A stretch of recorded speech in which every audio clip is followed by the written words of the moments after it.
baby. I tried to hold out for 11 seconds. Couldn't do it. As I say, good morning. Minutes? No, not 11. Better. Definitely can't do 11 minutes. Good morning, everybody out there getting off the graveyard shift. If you're at work, what is happening? If you're getting ready for work, what is happening? Good morning, everybody on YouTube.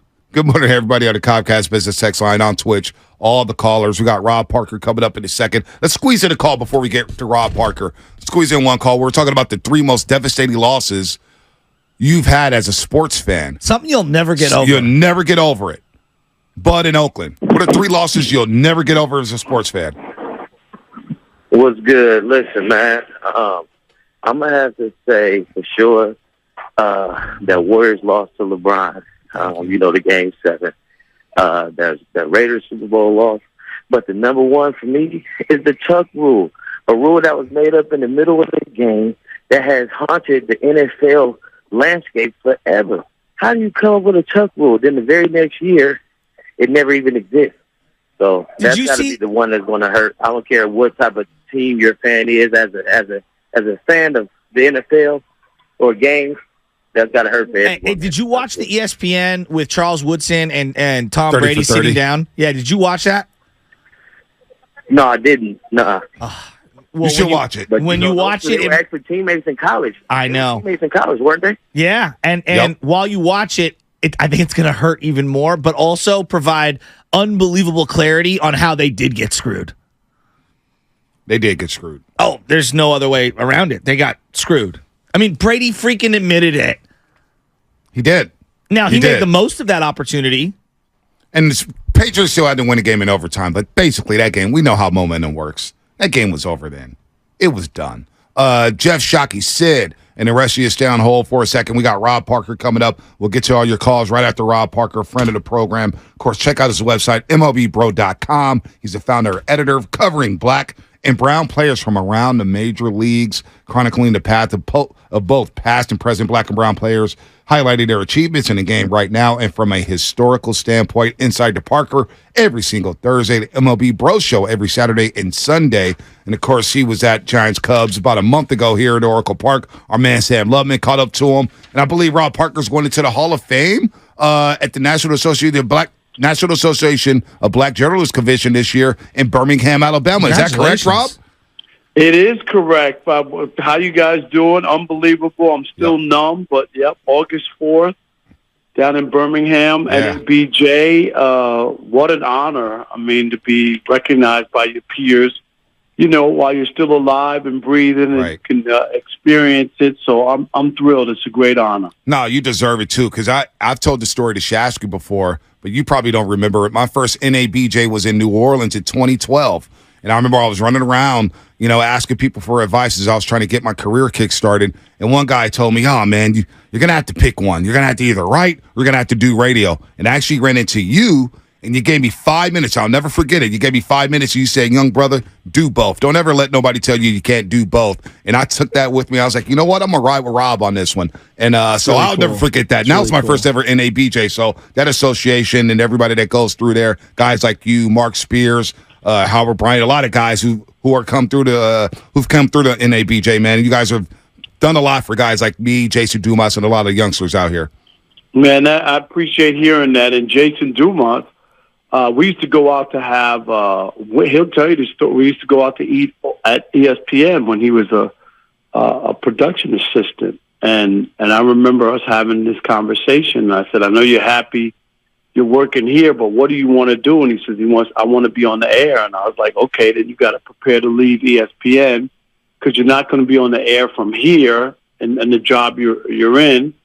And he left and he went and put in the work and went all around the country getting jobs. And now, he's in the Bay Area doing great. I'm proud of him. And that story you told me, I'm glad that was your experience because people tried to tell me that as well about, not doing more than one thing. It's just not true. You can, nowadays that's what everybody's doing. Right. But back then when I first started and I was doing local TV and I had a radio show and a newspaper column, people criticized me about spreading myself too thin and I should only be doing the column and whatnot. And here it is 37 years later. And they're putting me in the Hall of Fame. So I think I made the right decision. Hell yeah, you did. No doubt. Hell yeah, you did. Hey, we're having a little fun this morning. We were talking about just devastating losses that you never get over, right? And Philly fans were giving me a hard time because I was ripping just their behavior and stuff. We'll get to that in a second. But, you know, like Brock Purdy went down early in that game. Not that it takes away from the Philly and what they did. That was awesome, but it didn't hurt me as much as maybe like Kyle Williams fumbling in the NFC Championship game and losing to Eli Manning, or the Giants blowing the 2002 World Series. As a writer, as a fan, as an observer of the sport, what's a loss that you can't get over? The Warriors choke job in the NBA Finals, the first team to ever lose a 3-1 lead and lose 3 straight games when all year they never lost more than 2 in a row, and then to lose a game 7 at home. I take back everything I said, Rob. Meeting you was the worst thing that ever happened to me in New Orleans. You really think that's the worst? You know those wounds run deep, and I'm Morton Salt. Let me just pour them on, because that is, I mean, you want to talk about a choke job. They set the all-time win record in the NBA, like all this stuff that was supposed to happen. And then for no team ever, just think about that. No team in the history of the NBA ever choked down a 3-1 lead. And there it is. Steph is the author of it. So there, you can't shake that. Yeah, that. Honestly, that's on my list. I'm not even kidding. That's not on my list. It's not on my list because I realized that Steph Curry, the knee was shot. Iguodala's back was done. You had no Andrew Bogut. LeBron James in a Game 7. He was like, oh, man, here we go. All they had and they to took win it down to the wire. Game. They lost 2 games at home during that 3-game lose. I mean, come on. But remember that one game was without Draymond Green. The suspension in Game 5 kind of ruined it. Yeah, he did. But LeBron politics. He still got 2 more games. Yeah. Still had 2 games after that. Like that is inexcusable for that team not to be able to just win 1 game in the final 3 where 2 were at home. I mean, that was really, really bad, and one that stinks. I know it does. It does stink. It does. You're right. Can't believe you want to say that. What about Chris Paul? I don't think we've talked to you since Chris Paul was traded to the Golden State Warriors. What was your thoughts on that? They basically said we're going to take Draymond Green and Steve Kerr over Jordan Poole. We'll ride with CP3. Looks like he may try to come off the bench. We'll see about that. What's your overall thoughts about that move?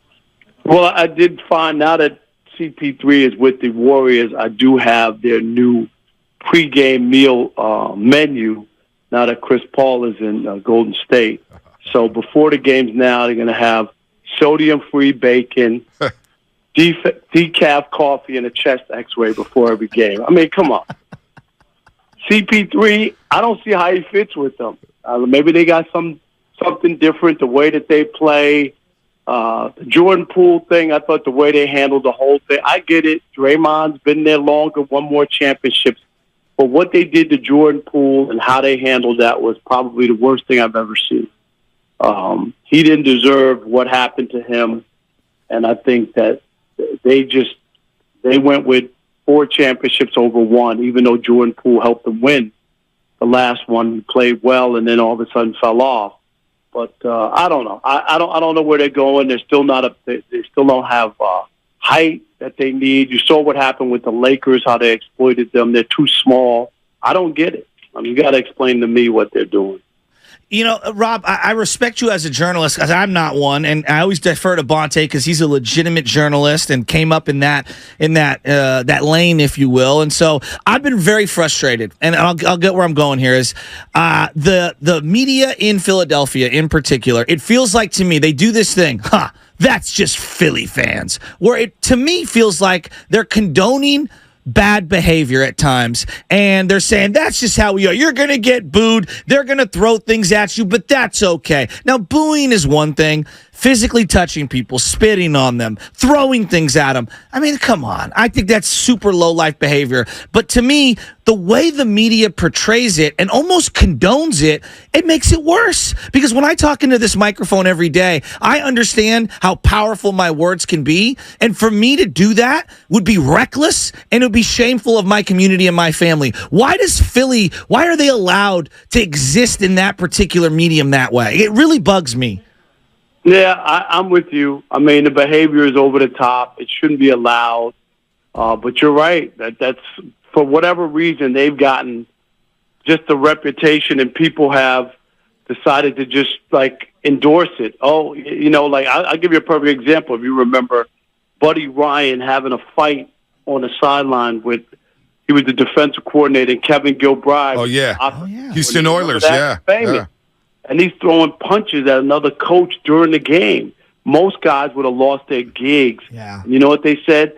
That's Buddy. Like that was acceptable. What he did with Kevin Gilbride, who of course went on to be the Giants offensive coordinator when they won a couple Super Bowls. Mm-hmm. But my point is, for whatever reason, there's certain people in places where they kind of give them a pass, and it's not fair or not right. I'm with you on that. That behavior is just unbelievable, but it's gone on for a long time.